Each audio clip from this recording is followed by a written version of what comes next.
Beleza, rapaziada, vamos seguir a nossa cobertura desse domingão de playoffs falando sobre Boston Celtics e Orlando Magic, né? Tivemos aí o quarto jogo da série acontecendo nessa noite, jogo em Orlando, né? Magic tendo o seu segundo mando da série. Magic aproveitou bem, né, o primeiro, conseguiu vencer o Celtics no jogo 3, diminuiu a desvantagem para 2-1, né? Então, Orlando foi pro jogo de hoje com moral, né? Com moral. E Boston, cara, foi meio pressionado, né? Acho que dá para dizer que o Celtics foi para esse jogo pressionado, precisando vencer para não deixar a série empatar, o que seria bem surpreendente, né? Acho que ninguém antes da série começar acreditava, né, numa série voltando pra Boston empatada. Né? A maioria das pessoas, inclusive, achou que a série nem voltaria pra Boston, né? Que seria 4-0, que seria varrida. Eu nunca acreditei na varrida, porque, como eu já falei várias vezes, o Celtics é um time que não gosta de varrer as pessoas. É um time que pensa muito na imagem dos adversários. O Celtics não varre ninguém.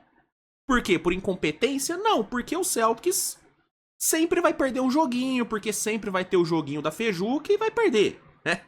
Então, assim, eu não tava no bonde de quem achava que a série não voltaria pra Boston. Mas, assim, eu achei que a série ia voltar realmente com, no máximo, 3-1. E aí o jogo aconteceu, o Celtics sem Drew Holiday de novo, né? Holiday segue fora por lesão muscular. E aí foi um jogo equilibrado, assim como foi, né, todos os jogos da série até aqui. Né, não teve nenhum jogo onde, né, um foi amassado, não teve. Né. Os dois primeiros jogos, apesar do Celtics ter sido melhor, ter sido mais sólido, o Celtics não amassou. Magic competiu. E no jogo 3, foi guerra, foi loucura, e o Magic ganhou. Por uma diferença pequena, mas ganhou. Então, assim, a série seguiu a sua tendência no jogo 4, muito equilíbrio. E no fim, deu o resultado, né? Tivemos ali o cenário que eu acreditava se confirmando, que foi a vitória do Celtics e a série voltando para Boston com Celtics vencendo por 3-1. Né? Esse era o cenário que eu já projetava e foi o cenário que se confirmou. Ah, Luiz, tá pagando de fodão. Não, só tô constatando um fato. Estou constatando um fato aqui que eu acertei na minha projeção. Então, a série volta para Boston, Celtics com a faca e o queijo na mão para fechar a série em casa. E um grande resultado, cara. Vitória por 107-98. Uma diferença até, né, relativamente grande no placar, considerando como que tem sido, né, os placares da série. Você pega aqui, ó, os placares da série. Jogo 3, né, que foi o que o Magic ganhou. 95-93. Jogo 2, 109-100, aí teve uma diferença legal. E o jogo 1 teve uma diferença boa, né? 103-86. Mas é que no segundo, eu falei que ninguém conseguiu amassar o outro. No segundo tempo do jogo 1, o Celtics amassou. Sendo justo, o Celtics amassou no segundo tempo do jogo 1. Isso tem que ser falado. Isso tem que ser falado. Mas enfim, uma diferença relativamente grande no placar, mas o jogo mesmo, cara, foi muito pau a pau. Muito pau a pau, né? Logo no começo ali a gente teve um primeiro quarto de muita disputa, tanto que o que foi o diferencial do primeiro quarto foram as duas bolas de 3 que o Sam Hauser matou. Né? Se não são aquelas duas bolas de 3, cara, o primeiro quarto tinha terminado empatado ou até com o Magic vencendo.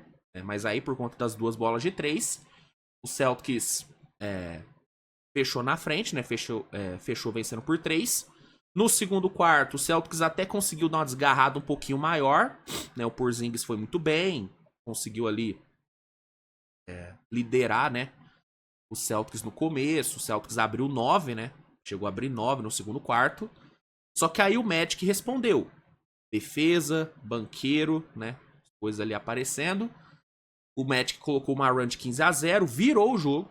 Né? Virou o jogo. Mas aí, na reta final ali do primeiro tempo, o Jason Tatum apareceu. Inclusive, mais um grande jogo do Jason Tatum. Grande jogo do Tatum. Ele apareceu matando bola. E aí o Celtics conseguiu retomar a liderança e foi pro intervalo vencendo por 5. Mas ó, pau a pau, cara. Equilíbrio máximo.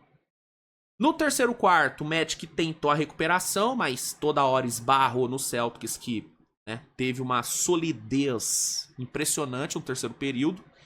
Terceiro quarto muito limpo do Celtics. Jaylen Brown aparecendo bem no individual, metendo 11 pontos no quarto. Foi bem o Jaylen Brown. E aí o Celtics conseguiu manter as duas posses de vantagem, mesmo com o Magic pressionando. E aí no quarto período o Magic continuou buscando, mas a falta de poder de fogo foi uma questão de novo.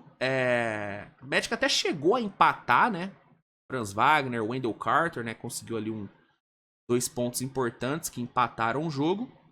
Mas aí na reta final a defesa do Celtics apareceu e ele apareceu de novo, Ele que já havia aparecido no fim do primeiro tempo, apareceu no fim do segundo.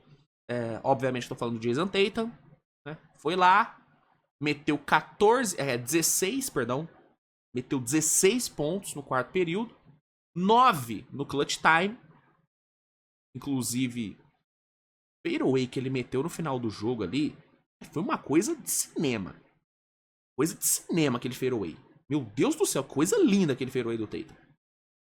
E aí, com ele brilhando no clutch, o Celtics conseguiu garantir a liderança, garantiu a vitória, e agora está a apenas um triunfo de garantir a sua classificação para a semifinal do leste, meu amigo. Grande vitória do Celtics e mais uma grande atuação de Jason Tatum. Ah, Luiz, mas ele teve problemas com os arremessos. Beleza. Mas você olha ali o box score, 37 pontos e 14 rebotes pro homem. Você vai olhar no quarto período, você vai ver 16 pontos para ele no quarto período, 9 pontos no clutch. Vai falar que ele não jogou pra caralho? Jogou pra caralho. Jogou pra caralho. Decisivo pra caralho, Pra quem aí segue com essa narrativa falsa, do Tatum, do Tatum pipoqueiro. Gente, quem tá com essa narrativa ainda, quem defende essa narrativa ainda, cara, você tá simplesmente discutindo com a lógica. A lógica é, Jason Tatum é decisivo pra caralho. Essa é a verdade, gente. Desculpa, ele é muito decisivo, mano. Ele é muito decisivo. Teve momentos no passado onde ele pipocou, onde ele não performou como deveria performar em situações de clutch? Teve. Mas isso tá no passado, mano. Eu acho que desde a última temporada, ele exorcizou essa parada de pipoteita. Não tem mais pipoteita. E hoje, mais uma prova disso. Fez o que fez no clutch e, cara, repito, com um pulso ferrado. Ele quase deu a vitória pro Celtics no último jogo com o pulso ferrado. Quase conseguiu. E hoje ele conseguiu. Então, na boa, velho, parem com essa narrativa de pipoteita. Não existe mais isso, mano. Pode ter existido em algum momento, mas não existe mais. Não existe mais. E eu falo, fazendo minha culpa, eu já sustentei essa narrativa de pipoteita durante um tempo. Mas desde a temporada passada, cara, acabou, não existe mais isso. O Tatum é decisivo. O Tatum é jogador de jogo grande. E hoje ele provou isso de novo. Então, grande atuação do Tatum, grande vitória do Celtics. Celtics abre 3-1, a série volta pra Boston, com o Celtics precisando de só mais uma vitória.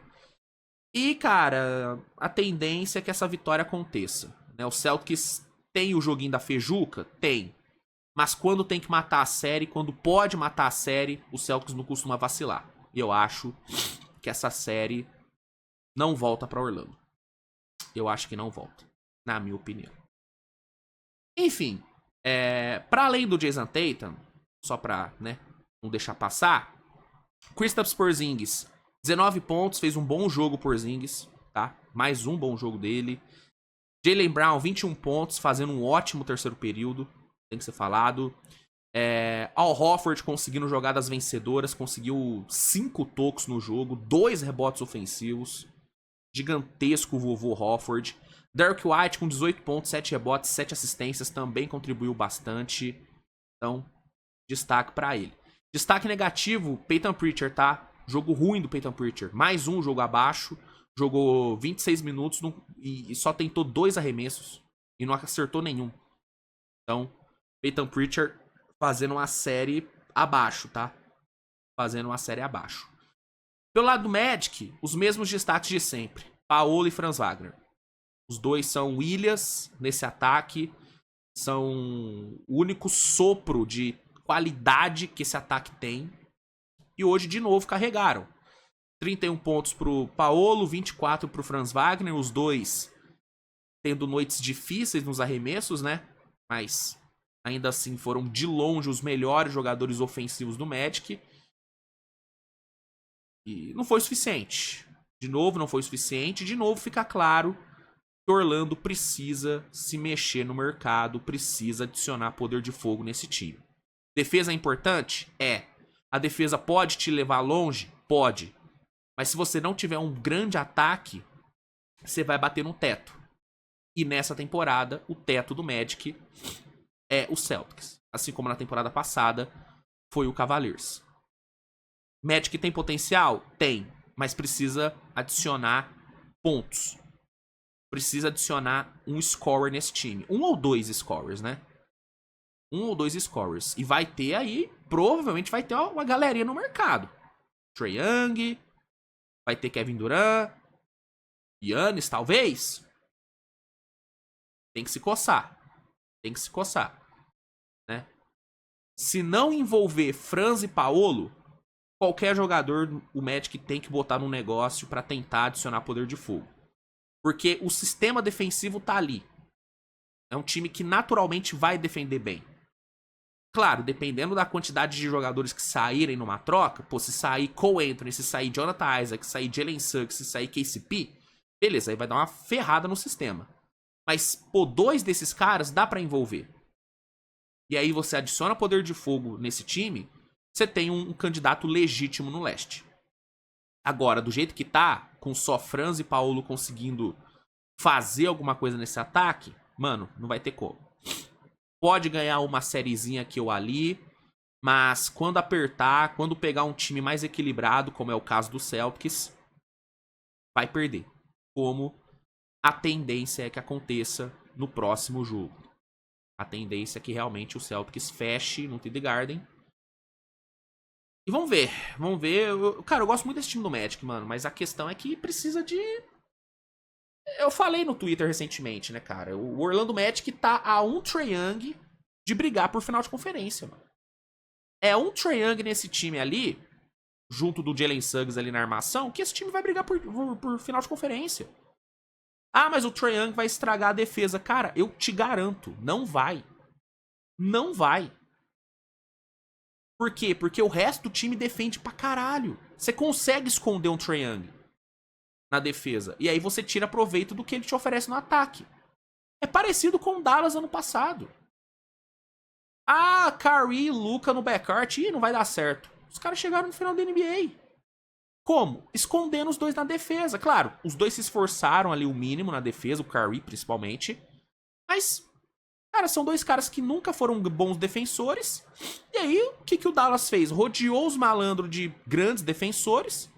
Os caras chegaram à final da NBA. Eu acho que o Orlando Magic pode fazer a mesma coisa, mas precisa de um Trae Young. Precisa de um Durant, né? Inclusive, eu acho que até pro funcionamento do time, um Trae Young é mais interessante do que um Durant, no caso. Precisa de um armador pontuador. Precisa de um scorer. Ja Morant, será? Será que ele vai pro mercado, Ja Morant? Se ir pro mercado, tem que ir atrás. Orlando Magic, velho, tem que fazer tudo que pode, que puder pra trazer um armador pontuador. Porque é o que falta nesse time. E é nítida a necessidade do time. É isso. Enfim. Celtics vence, Jason Tatum decide e Boston está a uma vitória da classificação. O que você achou do jogo? Manda aí nos comentários. Se gostou do vídeo, deixa o like, se inscreve no canal, compartilha o conteúdo.